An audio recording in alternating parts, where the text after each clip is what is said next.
Amigos, tenemos más llamadas aquí en el estudio. Te felicitan, Carolina, de parte de la abuelita de Diego, y también la señora Rosa María Vázquez manda saludos y toda su admiración para ti. Ay, muchas gracias. Pues sí, la verdad es que muchísimas gracias que nos estén llamando y sobre todo felicitando a nuestra invitada porque realmente está haciendo muy buen papel. Y gracias. bueno, Caro, hablabas de higiene mental, y la higiene mental ahorita en el corte platicábamos que bueno, pues es como la higiene dental, por poner un ejemplo, ¿no? Si vas al dentista y tienes que atenderte y sabes que es una necesidad, pues esto de la higiene mental es parecido. Realmente el poderte acercar con alguien en donde tú puedas ir atendiendo las necesidades, las crisis, los duelos que se te van presentando, no necesariamente te tienes que esperar para tener una discapacidad para poder acudir para ser atendido, ¿no? Pero creo que es un punto que tenemos que ir reforzando. Otra cosa que se nos había quedado en el tintero y que ahorita lo comentábamos en el corte, bueno, es el hecho de que hay otras instituciones también a donde podemos acudir. Sí, normalmente las universidades que tienen la carrera de psicología, como la UCI y el Instituto de Irapuato, tienen también sus centros de atención.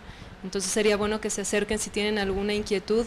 Incluso muchos de los centros de salud, si no es que ya todos, tienen un psicólogo y de ahí, bueno, pues se inicia un proceso y puede ser canalizado a los CISAME.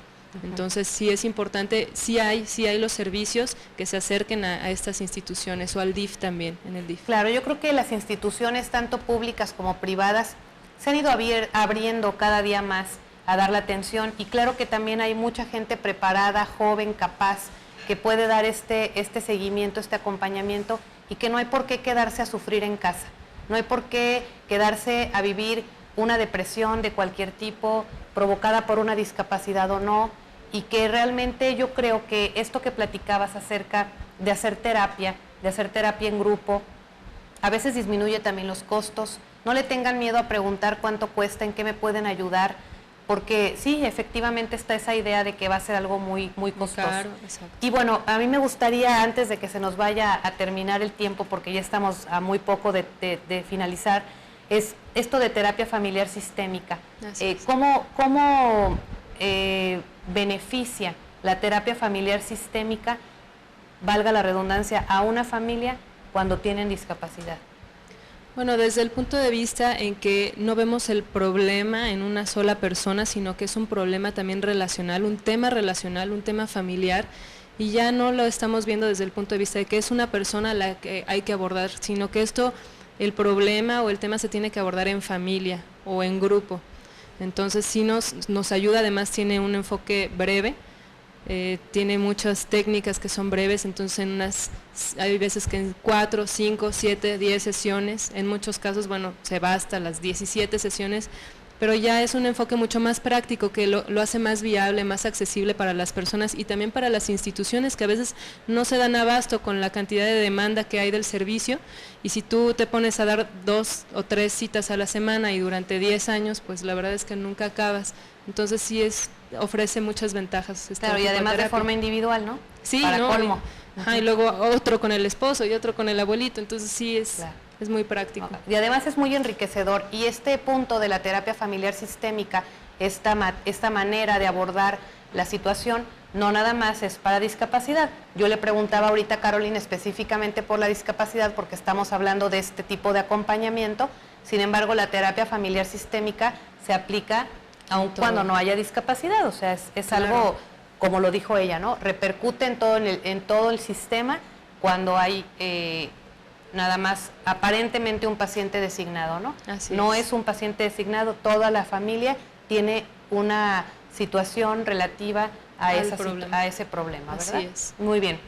¿Qué otro tipo de recomendación, de comentario nos pudieras hacer para la gente que tiene una discapacidad, bueno, que tienen una persona cercana con discapacidad y todavía no se han atendido? ¿Cómo se podrían abordar, cómo podrían abordar a alguien que todavía no despierta y pide un acompañamiento? Pues es una invitación a que no sientan temor, no sientan pena, y si la sienten, que la enfrenten, porque sí hay lugares, hay personas que los pueden ayudar, pero para poderlos ayudar es importante que ustedes pidan la ayuda, porque no podemos llegar a todos, llegar a la puerta de todos y decirte ven. Es importante que las personas demos el paso para mejorar. Si tú no estás a gusto con tu vida, no estás a gusto con esta situación, pues da el paso, no tiene nada de malo pedir una ayuda y tampoco tiene nada de malo salir a la calle si tienes una discapacidad, porque hay mucha pena, hay mucha crítica, discriminación, pero también algo que desfavorece a las personas con discapacidad es el propio prejuicio y cómo a veces nosotros mismos nos discriminamos. Entonces es importante romper esa barrera, dando el primer paso, ya lo demás te van a estar acompañando, va a ser mucho más ligero. Muchas personas me dicen que cuando van al tratamiento de rehabilitación dicen es que es otro mundo, ahí me siento en paz, me siento tranquila, me siento entendido, porque es un mundo en donde puedo ver que hay muchísimas personas con discapacidad y yo pensaba que eran poquitos, que nadie salía y la verdad es que ya cada vez se ven más porque son muchos. Claro. Hay muchas personas, las personas con discapacidad ya no es minoría, todos entramos ahí un poco. Entonces, busquen esa ayuda y seguramente, se los garantizo, se van a sentir mucho mejor. Claro que sí, Caro, desgraciadamente se nos acabó el tiempo, de verdad que bueno, hay tantos temas que pudiéramos de aquí, que pudiéramos extraer de aquí para poderlos comentar, que seguramente vas a volver a venir a este programa, Muchas ojalá gracias. aceptes Sí, nuestra claro que sí. invitación. Amigos, me dio muchísimo gusto, Caro, mil gracias nuevamente. Muchas gracias a ti. A todos los